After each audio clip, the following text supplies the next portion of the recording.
Greetings, everyone. Glad to see you. Glad to see you. I want to jump in with a very quick story. One time I was sitting at a convenience store and I was looking across the street from the convenience store at this pizza place. It's called Mr. Pizza. And at Mr. Pizza, it was interesting. There was a conversation between the police and the owner of the pizza place. And I was kind of eavesdropping, I guess, just sort of looking, seeing what was going on. Wasn't really listening to the conversation, but watching from this convenience store on the patio that the convenience store had. So I'm looking and I'm wondering what's going on, because, police and a business owner, who knows what's going down. And so it goes on, and my anticipation is building. And at a certain point, what happens is the police leaves carrying a pizza. And there's a split second where I felt bad about the pizza, that the pizza was somehow in trouble. It was a very weird kind of thing that I was sympathetic to the pizza, concerned about its future because the police had somehow arrested it. It's like for like half a second, then things kicked back into place. And I keep thinking about that incident as sort of largely internal incident that happened to me, that it reveals something about my own mental set, not necessarily positive, not necessarily negative, but something. And I think I'm an authority by accident on that sort of something. So what's happened to me is I've become more interested in creativity and how it occurs and why it occurs. So let me tell you who I am. My name is Roger Fusselman. I've been a teacher for a very long time. I've done improv. I've taught improv. I've written here and there. I've been involved in Toastmasters, a big mixture of different things that have to do with creativity. And so today, I want to focus on one point from creativity. We can call that observation. That's going to be our focus for today. Observation and the practice of observing as a means or precondition of creativity. So you might notice this tie. Isn't it a good tie? Yeah. Yep, you're right. It is the Tick, and it is Arthur. It's a comic book character from the United States, mid-'80s, something like that. Picked up this tie at a place called Itaewon. Long time ago. Picked up a bunch of them, as a matter of fact.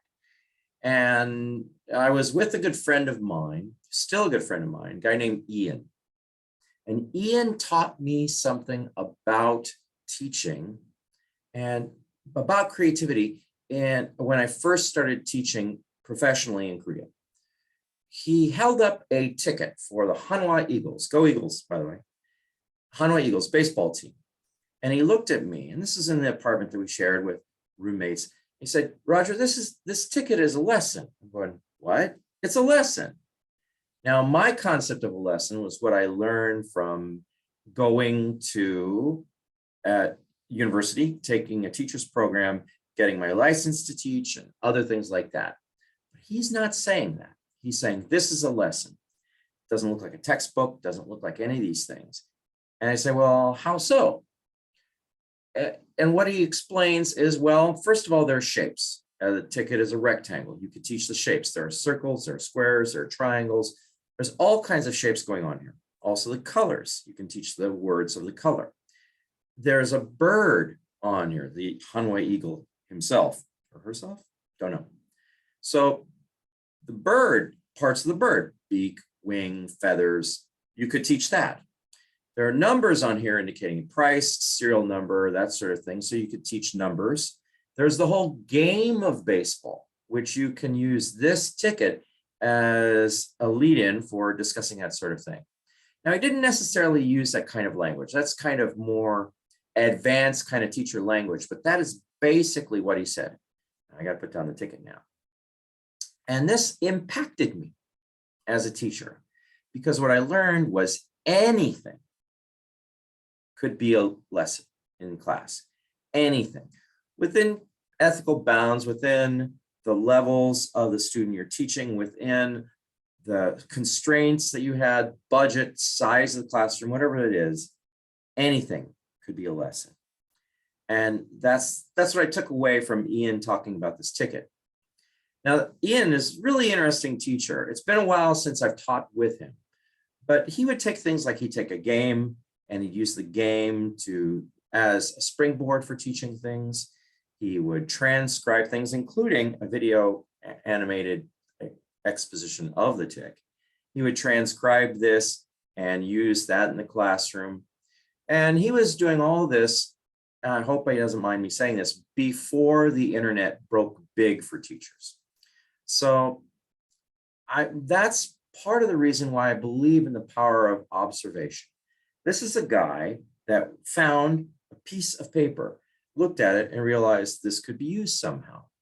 He observed and filed it away in his head such that it could be used for creative behavior or creative act in the future.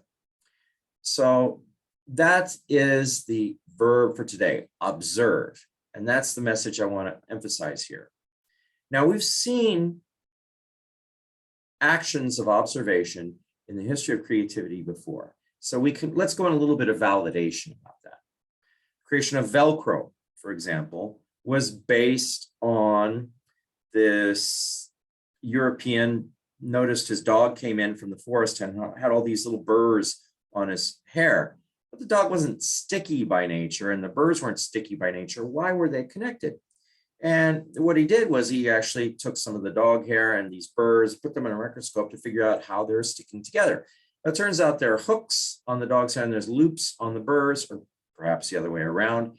And that gave him the idea for Velcro, which we use today. So actors and writers, they observe different people to get cues for how they're going to perform. They might base certain characters on people that they know. Character of Dr. Evil, acted out by Mike Myers in the Austin Powers films, is based on the mannerisms of Saturday Night Live director, producer, whatever, Lorne Michaels. So you can get a lot from world experience. It's essential to art. It's essential to music. It's essential to stand-up comedy. So, for example, in music, Elvis Presley didn't take from one particular stream of music, as he's sometimes accused of doing. He absorbed from gospel, from country, from blues, and from other performers to inform who he is as a performer. And that came together into this great musician who we can now consider the king of rock and roll in many respects. So people do that in the process of creativity. And why? Well, the real world is out there. Reality is primary. Existence exists, to coin a phrase. It's something out there that makes the world the world. And knowing that it's out there and treating that as our basis for how we do things is important for the creative act. And it makes us think a certain way too. In order to pull data together and come up with something new, which is what creativity is, you have to have the data in the first place. And that means having some kind of access to reality. There's this phrase that Einstein once said, imagination is more important than knowledge. No, you need knowledge in everyday life, and knowledge is more important than imagination because knowledge has to be the foundation for imagination. So it's this kind of thing that Einstein said in an interview for Sunday magazine somewhere. It's not necessarily true. Don't be fooled by the fact that Einstein said it to think, well, it's got to be true. Also, observation is something of a breather in creative act. It's like a scene change. You can move out if you're focused on what you're doing on the computer. If you get out somehow and look around, you're at least creating a moment in your creative process where you're focused on reality again. It's not all in your head. You're not all scrunched up inside of what you're coming up with. So it allows you to kind of shift sets from one setting to another. And that's important in the process of creating something. Now, think about the opposite approach. And I hate to give examples of this because I feel like I'm embarrassing a lot of people out there in the world, past and present, who have misfired creatively. Think about the mistakes made by not observing the world. There can be something of a small gene pool that people have when they're copying from other artworks or from other inventions or from other people's ideas, and they don't have their own little access to the world from which they can have as a foundation for what it is that they're doing. So think of all the copies, think of some sequels. A movie like Star Wars and that whole second trilogy, Star Wars, The Empire Strikes Back, Return of the Jedi, what happened there is they were built on something in reality. They weren't built just on George Lucas drawing from certain artistic influences. He was drawing also from fighters, a film of fighters fighting each other in the sky. He was drawing from these different sources in the real world. Well, what happens sometimes in sequels is we forget that. And so there have been some Star Wars movies that kind of drew a little too much, not from the world, but from other Star Wars movies. George Lucas himself was probably a little bit guilty of that, but other directors are too. And so you get a lot of references, you get fan service, as it's called, because you're not treating reality as primary.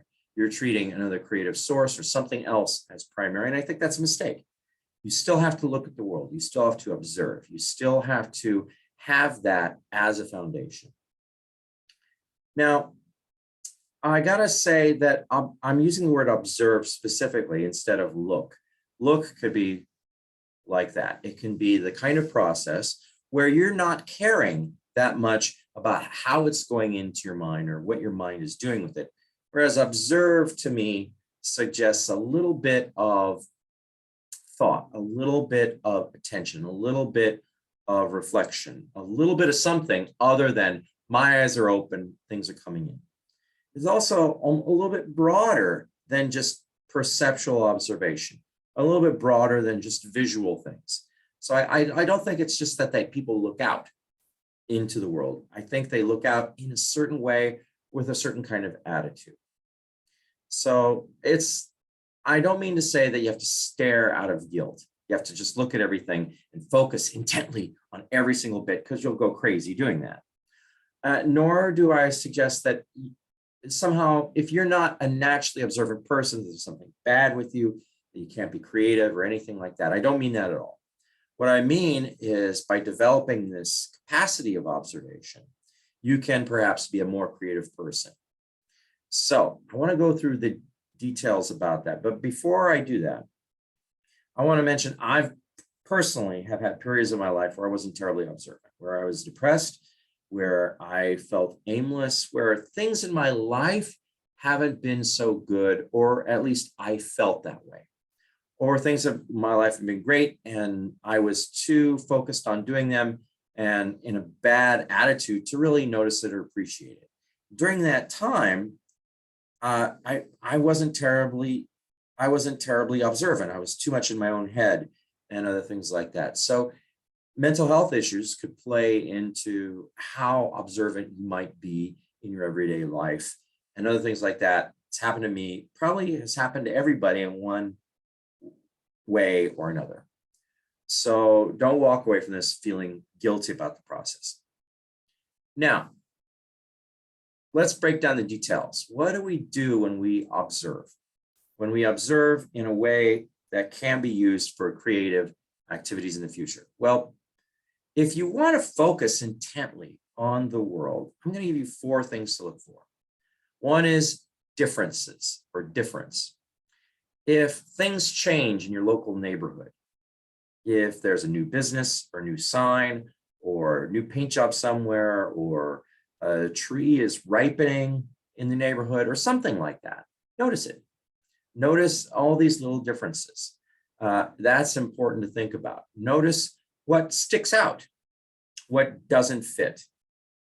And that kind of thing can be very helpful for how we observe. So one time I walked into a restroom and it had a no smoking sign and an ashtray. That's the kind of thing you want a stand-up comic to notice, because that is clear juxtaposition, that is clear irony. Smoke, don't smoke. And that sort of thing is what creative people in certain capacities should notice.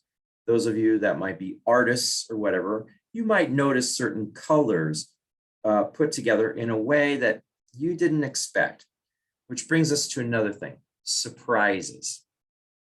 So surprises are another thing to notice, differences and surprises. When you're in class, and this has happened to me, you design this game and the game's going to work and it's going to be great. The kids are going to be engaged when they learn from this game. Game doesn't work. And you spend a lot of time working on it. My early days, I could spend hours working on a game that I would only use for 5 minutes. Now that's kind of changed. Well, and then I've noticed that after the game that didn't work, I brought in a worksheet that I thought was going to bore the heck out of them, probably the reason why I came up with the game in the first place. And they loved the worksheet. And I go, what? That is a surprise. And so when surprises happen, it's good to notice. What would that mean in my case if I'm teaching in classroom? Well, I might come in with a worksheet that somehow, if they are comfortable with that, maybe I would add something to the worksheet that bumps up its engagement, makes it more relevant to their context, maybe more personalized for them, something.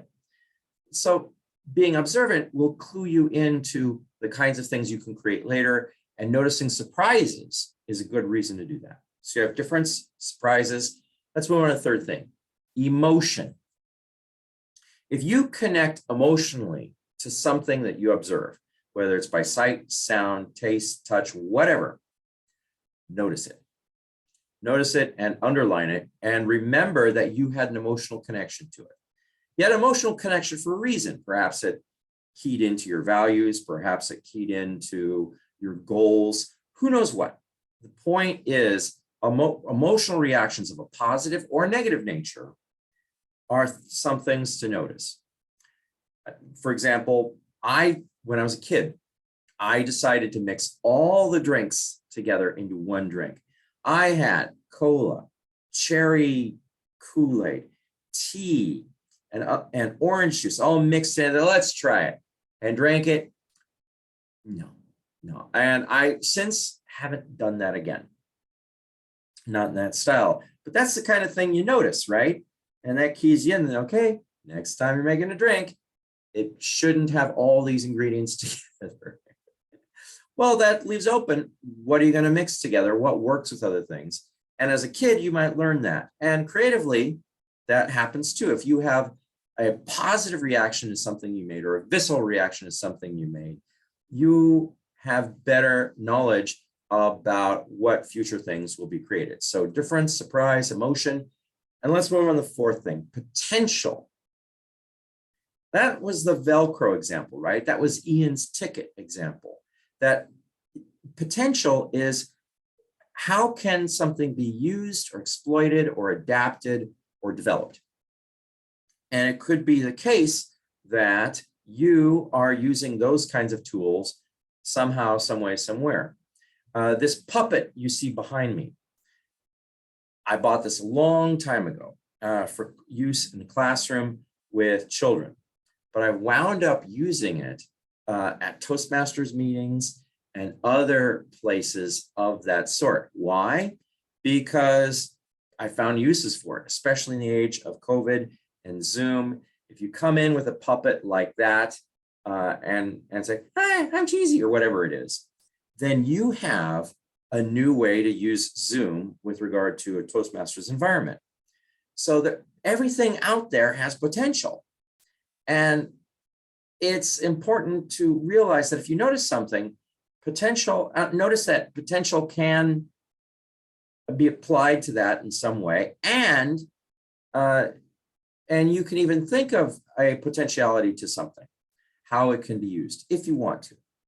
So I don't mean to say that these four things, difference, surprise, emotion, and potential, that you need to force yourself to do these. Rather, I just want you to know in the back of your head that these are aspects of observation as fuel for creativity in the future.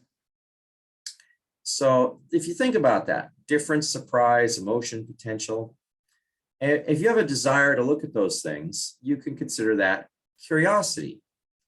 So let me define curiosity, because this is something everyone should have in one way, shape, or form. Curious means I want to learn something. Well, what is it you want to learn? So we can more specifically define curiosity in the context of this video as the enjoyment of finding differences, emotion, surprise, and potential. That's what curiosity is. So I want you to feel good when you find these four things out there in the world and walk away from the experience wanting to do it again. If that can become more habitual, then you will become more observant and you will connect things, I think, much better. Sorry, grammar gods. Much better when you are putting things together. And that is the message for today. Now it's time to give you the assignment. Yes, I give homework. Although this homework, you won't have to do it at home. And my homework is very simple. Walk.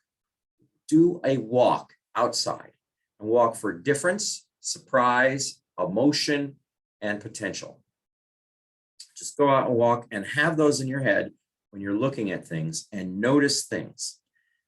Notice things that are different that you haven't noticed before. Notice things that are surprise to you. Notice things that you click with emotionally, and notice things for their potential. So that is your homework. I want to explain more about this and what it implies. Walking has been a very good tool for me to recover from things, to break out of doldrums, to refocus, to experience life on a more positive, grounded level. And if you read articles on creativity, they will throw that in. Oh, you want to be creative? Well, take a walk. And oh, okay. And you feel stupid. How does that connect to creativity? Well, in my way of thinking, leaving aside vitamin D exposure and chemical, biological things like that, I think it's important with regard to observation, because you are taking the world when you walk. Now, where should you go walking? Well, I don't recommend that you call up your girlfriend or boyfriend or husband or wife or friends or family or anybody like that and say, we're going on a trip to a place we've never been to before. You know, go ahead and do that. That's fun.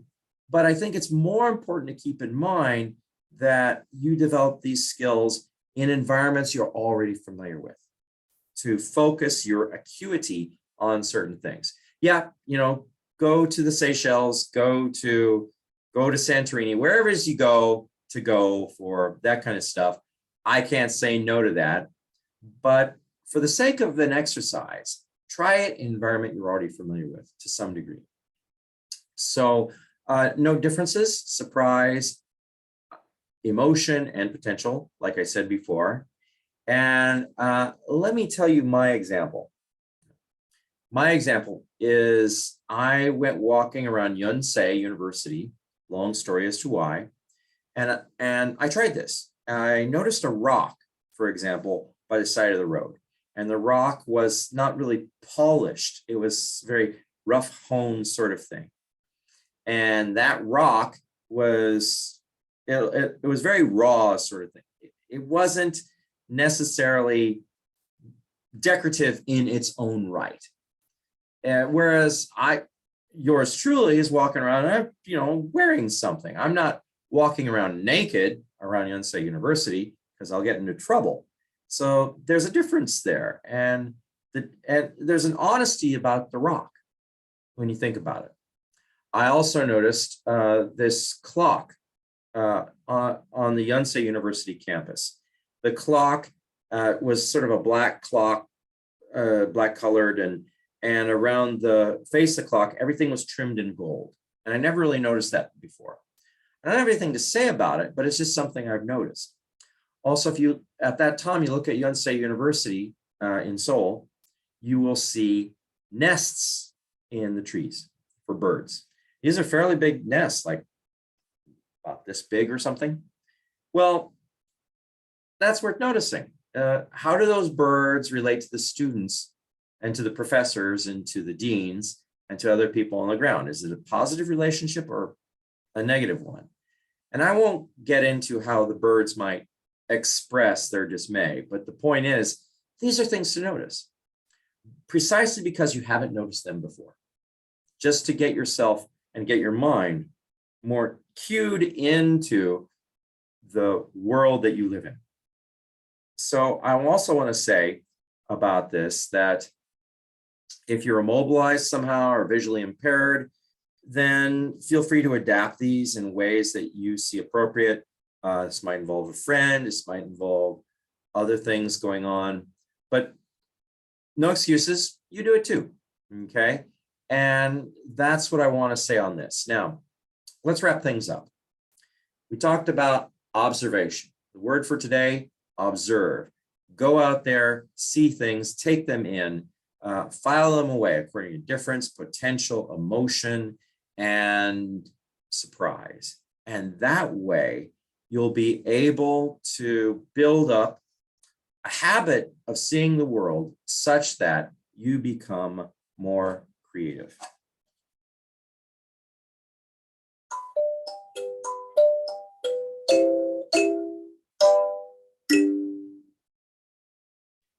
Yeah, what would the birds do at Yonsei University?